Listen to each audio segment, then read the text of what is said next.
Estimados hermanos en el Señor, buenos días, que el Señor me los bendiga. Les saludo con la gloriosa paz de nuestro Señor Jesucristo para que continuemos con nuestro tema de estudio, hablando sobre la estrategia didáctica. Vamos a continuar con nuestro tema de estudio. Aquí estamos. Nuestra asignatura es técnicas de enseñanza-aprendizaje. Y hemos visto hasta ahora dos conferencias anteriores, con esta 3, y vamos a tener una última en los próximos días. Este es el módulo de estudio o el curso número 10. Así que le felicitamos grandemente por ir avanzando en este trabajo tan importante, ¿verdad? Que son desafíos personales, son desafíos que nos ayudan a mejorar nuestro trabajo en el Señor. Así que entonces nuestra asignatura técnica de enseñanza-aprendizaje y ahora vamos a ver el subtema estrategias didácticas de enseñanza. A veces nosotros vemos como muy repetitivos los términos, pero cada uno son diferentes formas de abordar, diferentes autores, diferentes ideas por las cuales uno tiene que guiarse para, mejorar el trabajo que estamos haciendo y para conocer esta materia. La pedagogía y la didáctica son grandes disciplinas. Cada una se necesita de mucho tiempo. Es una profesión ser pedagogo. Así que se necesita leer muchos libros, se necesita saber manejar la teoría, igual que un médico, por ejemplo, manejar todo el vocabulario de docente de la materia, de los pedagogos, como los médicos usan todo su vocabulario técnico, ¿no? de la medicina y de los médicos, así igual también los pedagogos. Entonces, tenemos como objetivo conocer las distintas estrategias didácticas, ¿verdad? Vamos a ver algunas y determinar las características de su uso, para qué sirve, porque son importantes. Aquí tenemos entonces para la definición, ¿verdad? Alguna estrategia didáctica en el ámbito educativo. Una estrategia didáctica se concibe como el procedimiento para orientar un aprendizaje. Es decir, los pasos que yo voy a dar para, para dar una conferencia o una enseñanza, o poder hacer cambio en determinado punto educativo o forma de enseñar. También la estrategia didáctica son procedimientos, ¿verdad? Son métodos, son técnicas, son actividades. Profesores y estudiantes organizan las acciones del proceso formativo de manera consciente. Es decir, son actividades que un docente, una docente, hace para poder explicarse bien un determinado tema. Y también para no solo explicarlo, sino también que este contenido sea asimilado debidamente. Así que entonces esas son las estrategias didácticas, ¿verdad? Son pasos, son procedimientos, son guías, son métodos, son actividades que tenemos que hacer para que determinado tema sea conocido y provoque cambios, ¿verdad? Eso es muy importante en nuestro trabajo, en nuestras congregaciones. Es muy importante porque lo que decimos debemos buscar una forma de explicarlo para, para que este contenido sea apropiado, este tema, los hermanos y las hermanas que nos escuchan se apropien de este tema. Así, tenemos un ejemplo muy significativo en los profetas. Los profetas tenían su propia didáctica. Fíjese, cada uno buscó cómo hacer llegar el mensaje a su destinatario. Dios, ya ve, les daba el mensaje. Le decía al profeta, le hablaba al oído, le hablaba a la mente, y entonces el profeta buscaba una metodología, buscaba una estrategia didáctica, buscaba una forma como el mensaje que Dios enviaba fuera creído, asimilado y además provocara los cambios que Dios quería hacer en ese pueblo. Así que entonces las estrategias didácticas son formas de operar en situaciones pedagógicas, ¿verdad? Son formas como uno lo hace. Generalmente nosotros no nos detenemos mucho en esto, pero es muy importante, decir, dar un contenido de diferentes formas, no solamente en conferencias, ni solamente hablando, ¿verdad? Sino que hay que hacer otros procedimientos también. Las estrategias didácticas hacen referencia a procedimientos, técnicas, metodologías y mecanismos de acción relacionados con las orientaciones dadas al aprendiz. Es decir, un tema que se quiere dar al aprendiz. Este escritor, este pedagogo usa el término de aprendiz.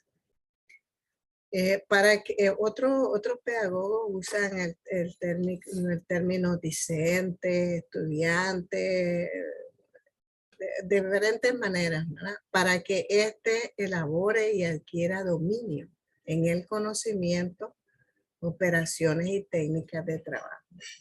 Es decir, que la técnica obedece a un método, a una técnica, ¿verdad? Que nos va a ayudar a que la persona que va a escuchar no solo se apropie ese contenido, sino que aprenda a hacer lo que le estamos diciendo. Si es una orientación práctica, que aprenda a hacer lo que nosotros necesitamos, pero si es una orientación moral, ética, como es nuestra educación teológica, entonces de una manera que las personas tengan cambio en su modo de ser, ¿no? Entonces, por eso es importante estudiar la didáctica, estudiar la pedagogía y estudiar toda esta serie de herramientas que nos ayudan a que podamos transmitir bien el mensaje, ¿no? Tenemos otro versículo bíblico que dice que hay que trazar bien la palabra. Es decir, el término bien involucra muchas cosas, entre ellos formas, contenido, ¿verdad? Expresión, dicción, eh, la forma, la emocionalidad con que se transmiten las cosas, la manera, el método, todo eso incluye el bien, trazar bien la palabra. Bien, estimados hermanos, vamos a continuar con nuestro tema. Aquí tenemos en los subtemas tenemos que vamos a hablar de dos cosas: estrategias tradicionales y estrategias convencionales. A ver, aquí tengo el subtema: estrategias metodológicas y estrategias tradicionales. Bueno, ¿qué es una estrategia tradicional? Es exposición de contenidos de aprendizaje por parte del docente y memorización por parte del estudiante. Nosotros ya vimos en pedagogía que esta ha sido la forma tradicional, el término lo indica, perdón, la forma tradicional de que el que estamos hablando anteriormente, ¿verdad? Que no solo usar la palabra, ¿verdad? Para hablar, porque la palabra anteriormente decíamos otros pedagogos que se utilizara los 5 sentidos para poder llegar a las personas. Así que en este caso se nos dice que la forma tradicional era esa nada más, ¿verdad? que nosotros agarramos un determinado contenido y decimos hablar. Entonces, la didáctica nos mete en otra situación y nos dice que no, que esa es una estrategia tradicional, la de exponer los contenidos, ¿verdad? Y que el estudiante se los memorice. Ahora, gracias a Dios, no usamos la memorización, aunque muchas veces es muy importante la memorización. Pero la forma tradicional era que todos los contenidos debían de hacerse, como decimos, al tubo. Es decir, debían de aprenderse. En las escuelas se recitaban los contenidos. Y bueno, no se sabe hasta dónde eso era productivo, pero a eso se le llama una estrategia de aprendizaje tradicional, lo que se hacía antes. A veces se hace, a veces es necesario memorizar, pero los pedagogos nos dicen a nosotros que tenemos que combinar algunas veces. Las estrategias metodológicas nuevas, innovadoras, que la pedagogía y la didáctica nos van elaborando para poder ayudarnos en esta tarea tan importante de la docencia, dice es combinación de métodos, medios, mediaciones didácticas, utilizadas por los instructores y estudiantes para facilitar el aprendizaje y la obtención de resultados, ¿verdad? Entonces nosotros queremos que lo que estamos enseñando sea practicado, que tengamos buen resultado, entonces necesitamos utilizar métodos, un buen método de estudio para que la persona sí, ¿verdad? Integre eso en su vida y sí haya el cambio en su vida. Entonces aquí tenemos que la combinación de métodos y medios y combinar, ¿verdad? Hay momentos en que hay que hacerle conferencias, en otros momentos hay que hacer proyecciones, en otros momentos trabajos de grupo, en otros momentos investigaciones, estudio de casos, qué sé yo, las diversas formas metodológicas que da la didáctica. Ahora aquí tenemos también las mediaciones didácticas. ¿Qué son las mediaciones didácticas? Son la forma en que nosotros interpretamos un contenido, la forma en que nosotros elaboramos técnicas para un contenido.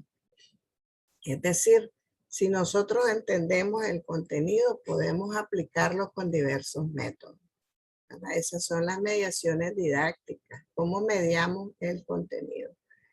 Y en los métodos y medios, ¿verdad? Todos los medios posibles que podamos, incluido el ambiente áulico, la forma de poner la silla.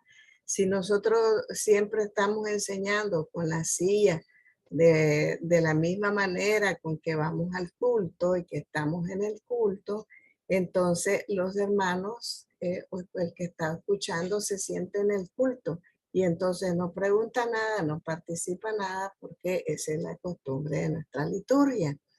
Entonces hay que cambiar el ambiente para que la persona se sienta en otro ambiente. Así que los métodos, los medios a utilizar deben de variarse y usarse de acuerdo al contenido que vamos a estudiar.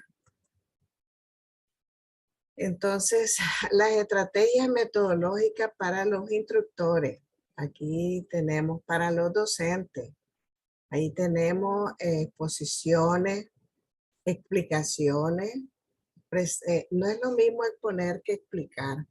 Cuando uno está exponiendo, solo está llevando el contenido, pero otra cosa es cuando uno va explicando, ¿verdad? Porque explicar se necesita de dominio del contenido y saber aplicar el contenido. Eso es hermenéutica. Entender, interpretar y aplicar. Presentación de situaciones problemáticas, que también se le llama estudio de caso. Entonces, es bueno, usted lleva un caso que tiene que ver con el tema y primero lo pone a debatir el caso, el problema, y después entra usted con la teoría. Esas son estrategias, demostraciones. Las demostraciones son diversas. Pueden ser un acto, puede ser un bibliodrama, puede ser un monólogo, puede ser un títere, una diversa forma que incluye también teatro en la demostración. Así que hay una cantidad de ideas. Bueno, aquí son unas cuantas, pero hay estudio de grupo, hay eh, aquí, por ejemplo, formulación de preguntas. Preguntar, preguntar y preguntar. Y de esa manera usted va sacando lo que, lo que quiere explicar, porque usted va preguntando, ¿qué piensa usted sobre este tema? ¿Qué piensa usted si usted estaría en esta situación? ¿Qué piensa? Y entonces las personas van aportando y el contenido se hace rico y participativo.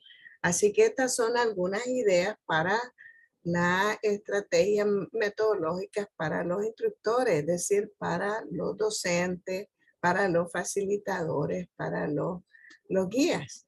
Entrevistas personales, es muy interesante porque hacer entrevistas eh, requiere de una estrategia bonita, porque de una estrategia de conocer el tema, pero además tiene usted una idea personal, ¿verdad? De que esa persona que hizo, que ha hecho, que conoce, que no conoce, que escuchó.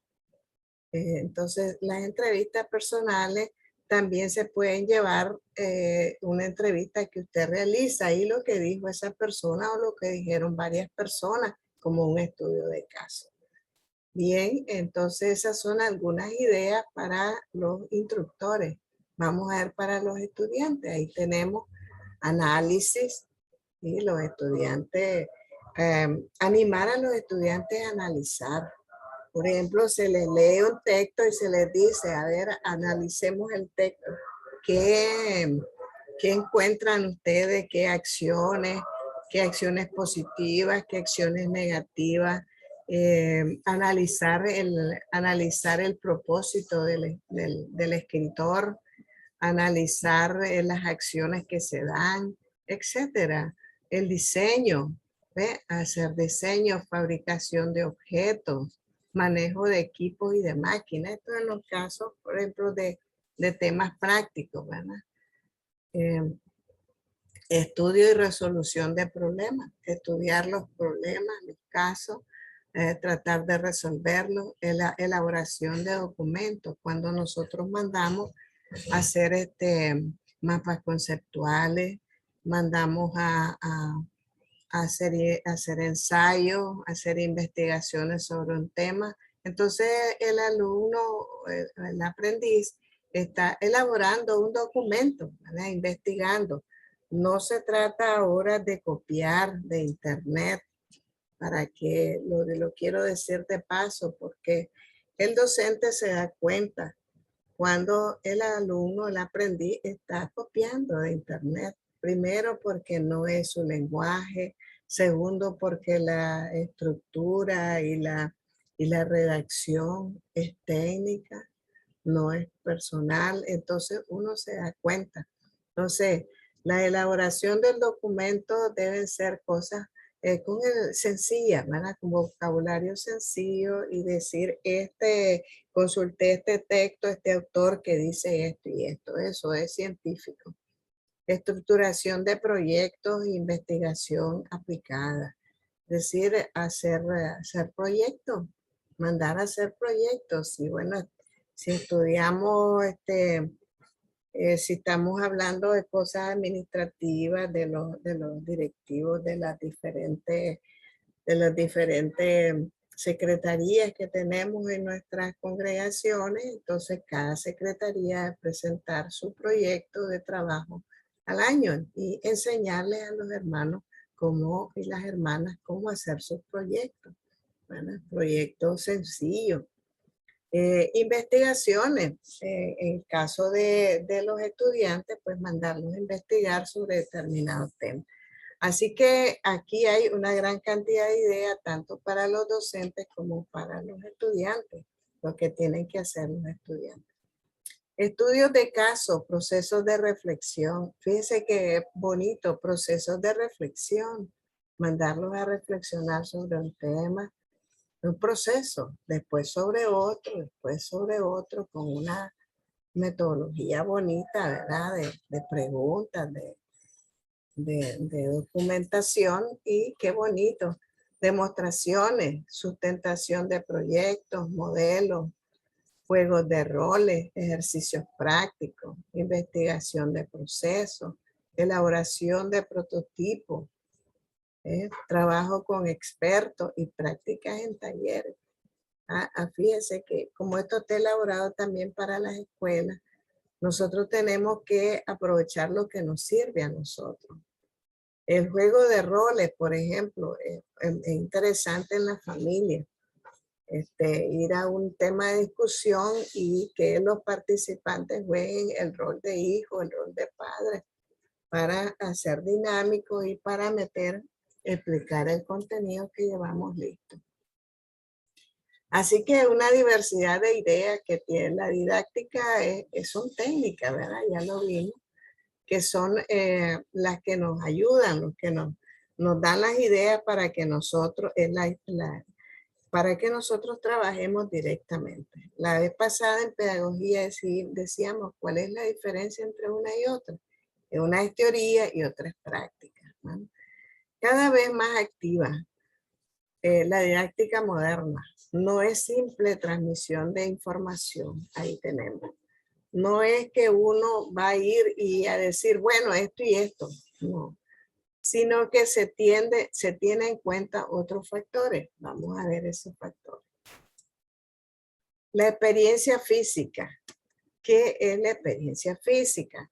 Es decir, lo que el que está estudiando sabe, ¿verdad? La experiencia social, lo que la sociedad nos ha enseñado. El conflicto o desequilibrio entre los nuevos hechos y los esquemas conceptuales previos. Es decir, antes se hacía así, antes la costumbre era así, ahora ya no. Entonces, ¿qué conflicto y qué desequilibrio hay entre esos dos mundos? El mundo antiguo y el mundo moderno. Los procesos de maduración al interior del sujeto que conoce. Es decir, el alumno que tenemos ahí y que tiene conocimiento, tiene teorías, tiene criterios y en el cual nosotros estamos sobreponiendo otros criterios, ¿verdad? Entonces, un proceso de maduración. Es decir, cómo el conocimiento que tiene determinado alumno o alumna nos sirve para que los otros elementos le ayuden a la maduración de sus contenidos. Bien, así tenemos la experiencia física. Aquí nos van explicando perfeccionar no solo una manera de hacer las cosas, pensar y asimilar conceptualmente. Aquí tenemos tener en cuenta que la oportunidad de igualdad en los sexos. Fíjese que este tema, pues lo que tiene que ver con la experiencia física, lo que saben los hombres, lo que saben las mujeres. Y el papel del docente es aprovechar estas cosas. Pero además, el docente debe tener equilibrio social y equilibrio mental sobre oportunidad e igualdad de los sexos. Esto es un tema muy, muy importante en nuestra iglesia, porque algunos, ¿verdad? No todos, pero algunos hermanos, líderes y no líderes, piensan que hay mucha diferencia entre hombres y mujeres. Bueno, las diferencias biológicas y sexuales, ¿verdad? Y sociales, pero en cuanto a capacidades. Entonces, y oportunidades, ¿por qué voy a trabajar solo con los hombres? También las hermanas son miembros de la sociedad, son miembros de nuestra iglesia, con los mismos derechos y deberes que los varones. Así que entonces tener esto en la experiencia física. Si una hermana puede manejar una computadora con mucha destreza, también un hermano lo puede hacer. Así que si un hermano puede conducir con mucha destreza, también una hermana puede hacerlo con mucha destreza. Así que esta cuestión de igualdad en los sexos tiene que ser con las oportunidades, ¿verdad? Las normas de seguridad de ambos sexos, ¿verdad? Asimilar conceptualmente. Saber que, y tener dominio y conocimiento sobre esta problemática, ¿verdad? Que los derechos humanos, nuestras constituciones nacionales nos piden igualdad de oportunidad. Esos son derechos internacionales. Entonces en la iglesia también, en nuestras congregaciones también deben haber, si hay 20 hermanos en el liderazgo, deben haber 20 hermanas en el liderazgo a tener esos equilibrios, ¿verdad? Aprovecho esto porque lo recomienda la didáctica, ¿verdad? Perfeccionar no solo la manera de hacer las cosas, sino pensar y asimilar conceptualmente. Es decir, hay unos hermanos que hablan en su discurso está presente esta temática, pero ya en los hechos es otra cosa. Entonces aquí hace un llamado a tener el hacer con el pensar, como dice el texto bíblico, ¿verdad? A tener las cosas claras sobre este asunto y la práctica, ¿vale? Muy bien. Vamos a ver en la experiencia social. Esta experiencia hace relación a los encuentros sociales profesor-estudiante, estudiante-estudiante durante el mismo desarrollo del proceso de enseñanza, aprendizaje, evaluación. Bueno, en las escuelas esto es común, pero también lo podemos hacer en nuestras congregaciones. Pueden haber relatos de experiencia de estudiante a estudiante, ¿verdad? Encuentros de estudiante a estudiante sobre algún determinado tema y llevar una conclusión, ¿verdad? Bueno, todos estos son consejos didácticos de cómo uno hacer las cosas, ¿verdad? Cómo motivar a nuestros estudiantes. Conflicto o desequilibrio. Para que se dé el aprendizaje es necesario que exista un problema, una situación donde el hacer, el pensar y el decir no funcionan. ¿Qué quieren decir con esto? Que para que haya un aprendizaje, pues debe haber un cierto conflicto, es decir, algo que no se acepte. Bueno, en nuestros casos, por ejemplo, si usted va a hablar, por ejemplo, de la santidad, es porque ve que hace falta en su congregación. Entonces, este es el punto de conflicto, de desequilibrio que nos habla la didáctica. Lo que el estudiante hace, sus ejecuciones. Lo que el estudiante piensa, su discurso. Lo que el estudiante dice, sus reflexiones. Es decir, aquí está lo que nosotros en teología llamamos la congruencia entre el discurso y lo que se hace, ¿verdad? Lo que se piensa y lo que se hace, ¿verdad? Lo que estábamos hablando anteriormente, que no solo en los estudiantes, sino también en el profesor. Debe haber este equilibrio, este punto de equilibrio entre lo que hace, lo que dice y lo que reflexiona, ¿no? Porque ese es aquí dice la didáctica que ese es el conflicto, el desequilibrio, el cual la enseñanza tiene que dar soluciones. Bien. Procesos de maduración. Tiempo requerido para que el individuo esté en predisposición de aprender y de asimilar una información. ¿En qué momento nos damos cuenta que nuestro alumno, el que tenemos ahí dando clase, asimiló lo que le decimos. Es decir, si creamos la disposición, si creamos el ambiente para que nuestro contenido sea asimilado y nosotros y los que nos están escuchando asimilen, entiendan y hagan cambios en su vida. Estimular la capacidad de pensar, fíjese que eso es muy importante. En todas nuestras técnicas debe estar presente esto. Estimular a nuestros hermanos, en nuestros grupos de estudio, en nuestra escuela dominical, en nuestro instituto. Estimular la capacidad de pensar. Es decir, el pensar, la reflexión ayuda a madurar a las personas, son los procesos de madurez del pensamiento. Nosotros pensamos, reflexionamos y cambiamos, ¿verdad? Entonces es importante estimular la capacidad de pensar y de reflexionar. Enseñar a pensar se constituye en habilidad básica para aprender a aprender. Eso es muy importante. Aprender a aprender, ¿verdad? Es decir, vamos a ver, creo que aquí más adelante se toca aprender. Aquí está, aprender a aprender. Es una frase bien sencilla, pero involucra un proceso enorme.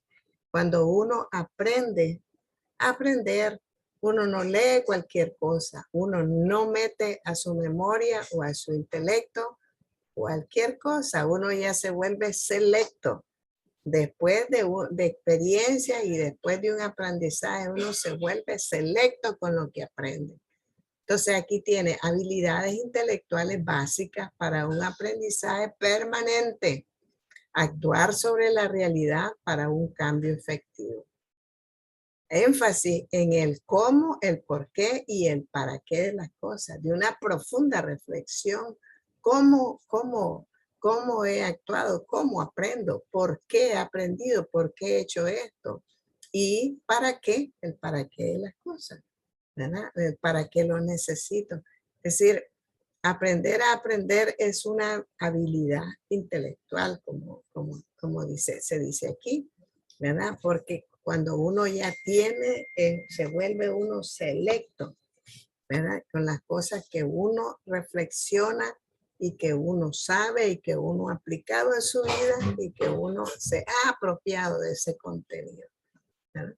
Qué interesante esta frase de los pedagogos que hemos estudiado, que a la persona debe aprender a aprender. Como también se dice que debe aprender a desaprender. Es decir, uno debe aprender que no todo es productivo y que hay que aprender lo que se debe aprender. Y bueno, aquí tenemos un pensamiento. El placer de saber aprender, aunque no es el más vehemente, es el más perdurable de los placeres. Escríbanlo por ahí, estimados hermanos, y introdúzcanselo, memorícenlo, porque el placer de saber aprender es una cosa interesante de madurez no solo intelectual, sino espiritual. Saber aprender, y dice aquí, no es el más vehemente, aunque no es el más vehemente, es el más perdurable de los placeres. Es un placer perdurable. Qué bonita expresión, ¿no? Excelente, de mucho contenido. Tú debes aprender a aprender para, aquí está, aquí está. Piensa, así estarás más cerca de ti mismo. ¿Ah? Hay grandes pensamientos sobre conocerse a sí mismo. Cuando uno piensa, cuando uno reflexiona sobre sí mismo, o piensa y piensa, entonces se conoce a uno cómo es que uno procesa, cómo es que uno piensa. Comunícate, los demás también saben cosas. Eso es importante. Todos sabemos algo, ¿verdad? Nadie se la tiene toda completa. Observa, es la puerta hacia el conocimiento del mundo. Eso es una cuestión ética y estética. Observar, tener espíritu de observación, pero no para estar haciendo críticas negativas, sino observar para aprender, ¿verdad? Porque observar por los ojos, observar es la puerta del conocimiento. Qué interesante todo esto. Todos estos que están incluidos en la didáctica, en aprender a aprender, analizar, así empezarás a entender la vida, la capacidad de analizar las cosas. ¿Por qué es así? ¿Por qué no es así? La capacidad que uno aprende a tener cuando analiza y enseñar a los demás a analizar para la madurez, madurez integral. Qué interesante la didáctica, ¿verdad? La didáctica es una riqueza. Experimenta. El riesgo se hace sentir vivo cuando uno ya lo aplica, ¿no? Compara, es la forma de hacer fácil o difícil. Comparar una cosa con otra y entonces uno se entiende mejor. Muy bien. Organiza. Todas estas son ideas para aprender a aprender. Organiza. Aún lo no lógico, aún en lo no lógico hay orden. Dice, por ejemplo, dicen un desorden bien ordenado. Parece una cosa ilógica, pero no. Aún el desorden tiene su propio orden. Entonces, quien organiza es porque maneja bien el contenido. Aún en lo no lógico hay orden. Concéntrate, solo así verás todo lo que te rodea. Qué capacidades más bonita,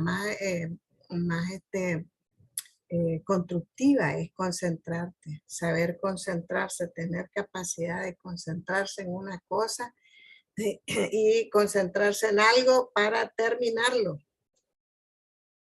Saber resumir es el símbolo de la comprensión. Qué interesante, esto me encanta porque, mire, a veces uno dice, hágame un resumen.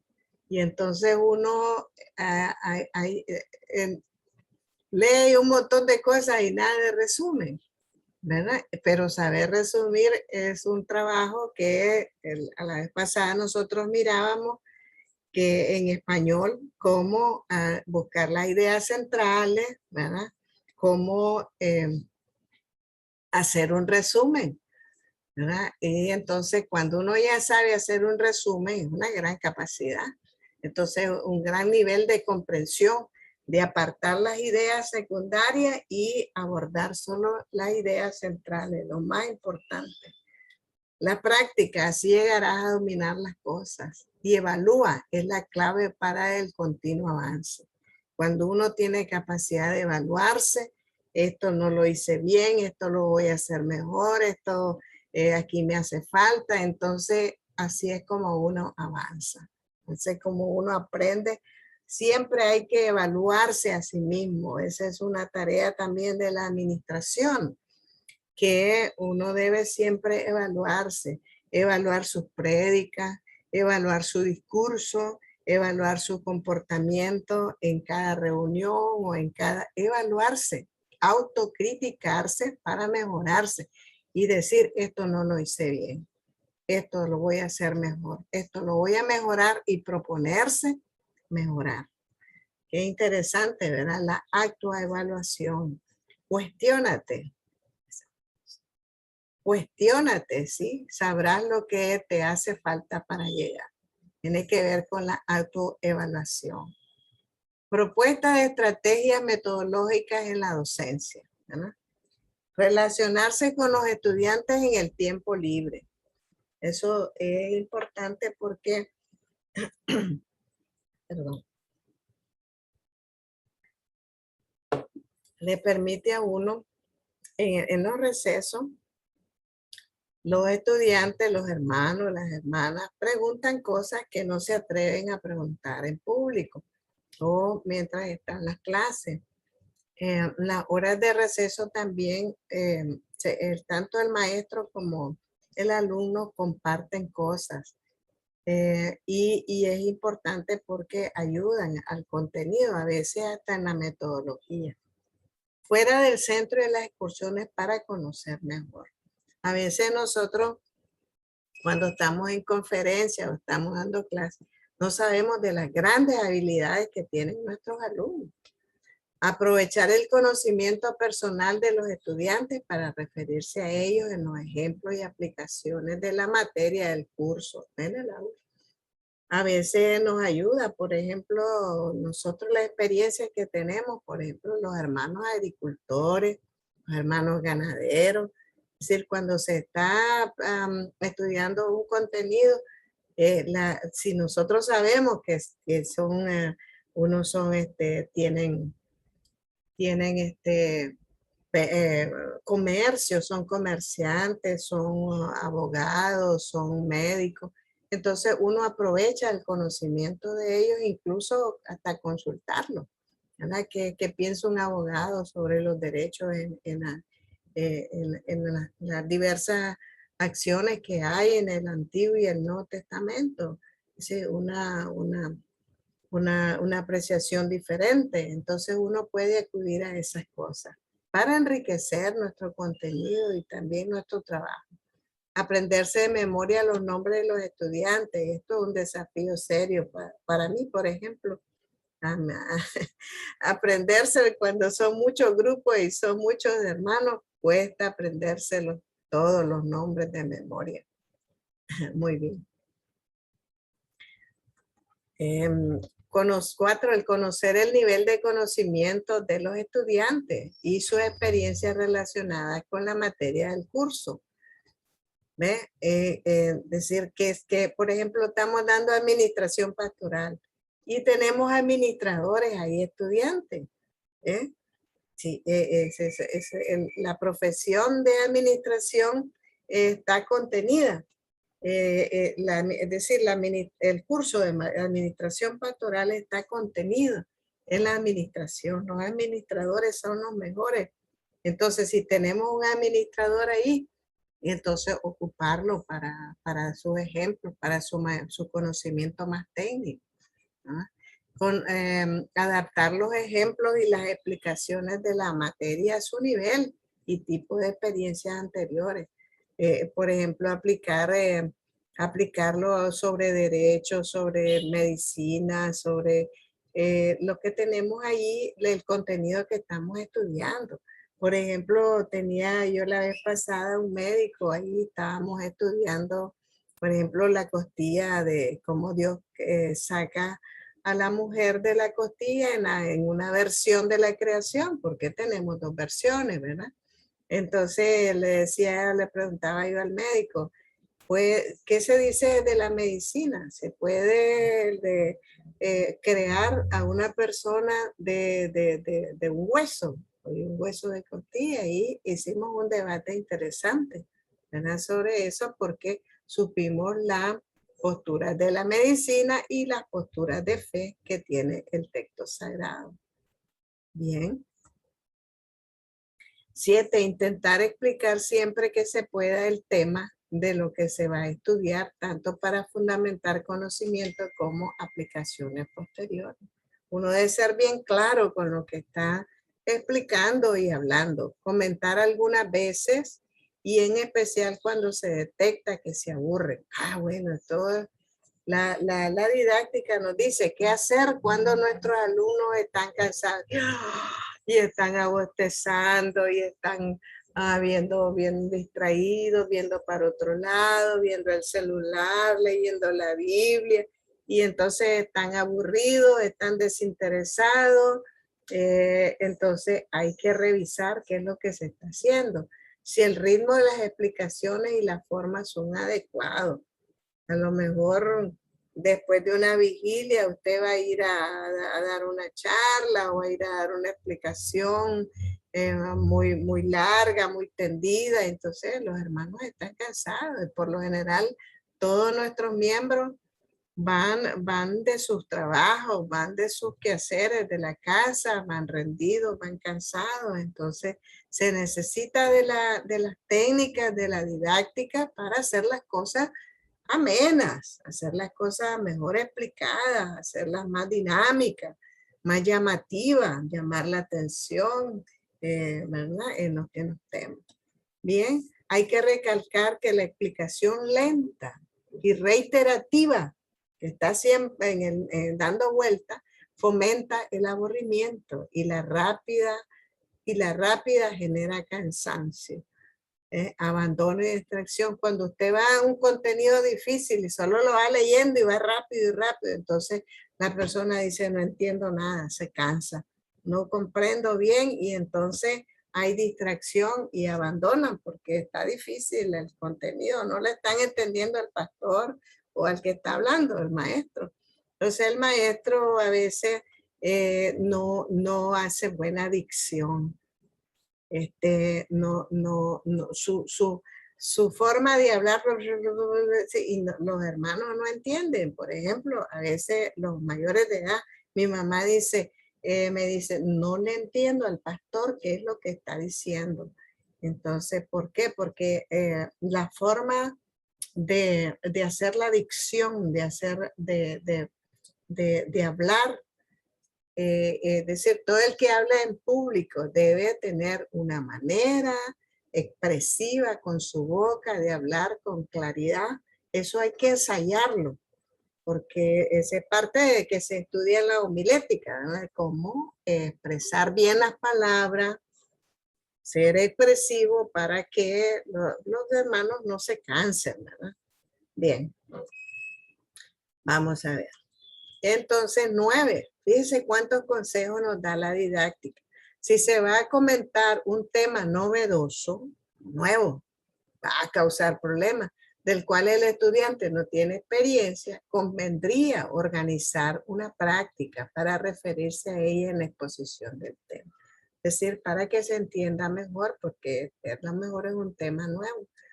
Esto con la clase, ¿verdad? Por ejemplo, en física, en química, que cuesta la matemática, pero también en nuestros estudios a veces hay temas difíciles para los hermanos y entonces hay que tratar de explicarlo de muchas maneras, ¿verdad? De formas novedosas para que la persona también vaya a aplicar, entienda bien el tema. Procurar cambiar de formas en la exposición de los temas, ¿sí? Las clases magistrales. Mira, aquí tenemos técnicas didácticas. Las clases magistrales, ¿verdad? Que ya son para gente que maneja contenido. Las sesiones de grupo, esas son otras técnicas. La utilización de medios audiovisuales, eso no debe faltar nunca. Eso hay que pelear por hacerlo porque eso abre muchísimo la vista. Aprendemos por la vista, como decíamos anteriormente, ¿verdad? Los audios y los visuales es muy importante. Las sesiones de discusión, sesiones para discutir un tema, poner los por qué, los para qué hacemos esto, por qué hacemos esto, y se hace una dinámica, ¿verdad? Son un medio importante para mantener la atención. Aquí está. Para mantener la atención. Si usted ve cansado, hace una pregunta, entonces todo el mundo corre a pensar qué respuesta. Voy a preguntar, entonces todo el mundo se prepara. Se llama la atención. Muy bien, mire, 10 excelentes explicaciones para incorporarlas como técnicas de la didáctica en nuestras conferencias, en nuestras predicaciones, en nuestros abordajes de materia. Aquí tenemos 12. Analizar los contenidos, aquí ya estamos concluyendo, analizar los contenidos del programa, procurar introducir en la programación diferentes formas de enseñanza. Esto es para directores, para los maestros. Se analizan los contenidos, ¿verdad? Del programa que está dando y entonces uno es una clase es conferencia, otra clase es estudio de grupo, otra clase es investigación, y entonces se va haciendo diverso de manera, nosotros decimos teórico y práctico, las dos cosas, combinarlas, ¿verdad? Cuidar el tono de la voz, eso es muy importante. Ni estar gritando ni hablar muy bajito. El grito cansa. Fíjese bien cuando están en las prédicas, algunos predicadores que se ven ahí en la televisión están ¡ah!, gritando terriblemente. A veces ni se quiere escuchar esos gritos, ¿verdad? La intensidad y la modulación son formas de mantener la atención.